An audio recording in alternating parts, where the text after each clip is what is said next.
Comment avoir plus de temps pour créer son contenu? En appelant LP Vidéo. À la semaine prochaine! Plus sérieusement, j'aimerais qu'on parle du temps que tu aimerais consacrer pour te créer du contenu digital, que ça soit photo, vidéo, carrousel, article ou autre. Mais malheureusement, tu n'as pas le temps de faire tout ça. On en parle, générique.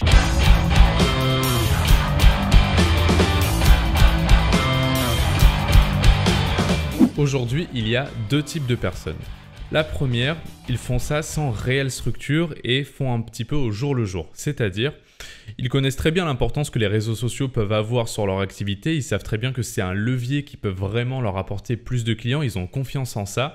Mais le problème, c'est qu'ils n'ont jamais pris le temps de se définir des objectifs particuliers et ils n'ont pas de planning réel de publication. Donc, ils n'ont pas vraiment de structure.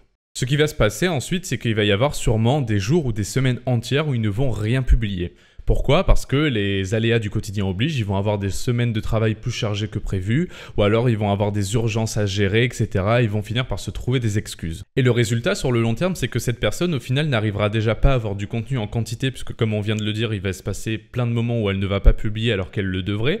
Et ensuite, elle n'arrivera pas non plus à avoir du contenu qualitatif sur le long terme, parce que au final, ça va devenir une vraie corvée journalière pour cette personne. Et donc, en plus d'avoir des vraies méthodes en place, elle va regrouper ses tâches. C'est-à-dire que par exemple, au lieu de se dire que tous les jours, elle va devoir consacrer 15, 20, 30 minutes à mettre une photo, une vidéo, un article sur tous ses réseaux, elle va se dire, lundi, je me prends 3 heures et en 3 heures, je crée et je planifie tous les contenus que je vais publier de lundi à dimanche. Cette personne, elle a certes passé peut-être son lundi après-midi ou 2-3 heures à faire ça, mais au moins le lundi soir, sa page est prête pour la semaine. Il n'a plus besoin de s'y en occuper jusqu'au lundi prochain.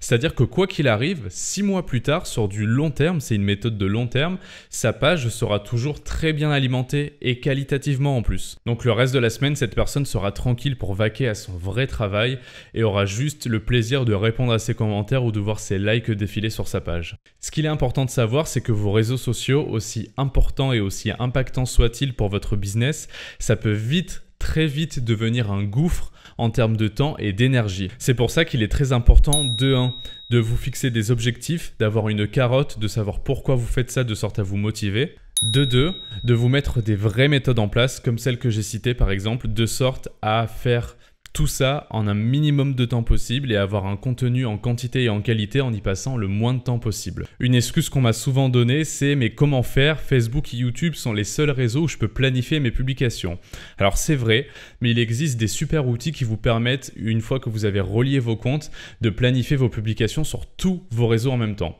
En général, ces outils sont payants. Il y a Buffer par exemple, mais bon, je pense que le temps que ça va vous faire gagner et la charge mentale que ça va vous enlever vaut plus que 10 € par mois. Donc le gros plus de la méthode du batching, donc c'est la méthode dont on est en train de parler qui consiste à regrouper toutes les tâches en une de sorte à tout faire d'un coup et au final à gagner du temps pour pas avoir à le refaire tous les jours. Et bien au début ça va te paraître vachement long et ça va être long parce que tu n'auras pas l'habitude de le faire.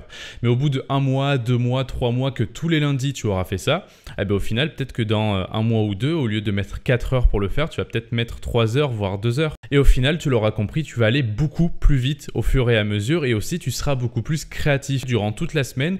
Dès que tu as des idées qui te viennent, par exemple quand tu es sous la douche ou que tu t'apprêtes à aller te coucher, c'est souvent pendant ces moments-là où on est un petit peu créatif.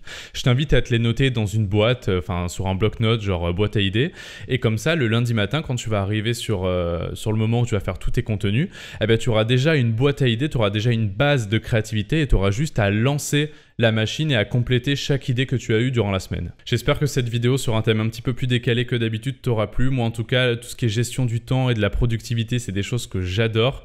Mais maintenant, si tu as eu le temps de rester jusque-là, voici le message que j'ai fait spécialement pour toi. C'est maintenant. Si tu veux avoir plus de clients sans devoir aller toquer aux portes ou encore que tu veux développer ton image de sorte à avoir des clients de qualité mais que tu ne veux plus être seul face à cette tâche, je peux sûrement t'aider.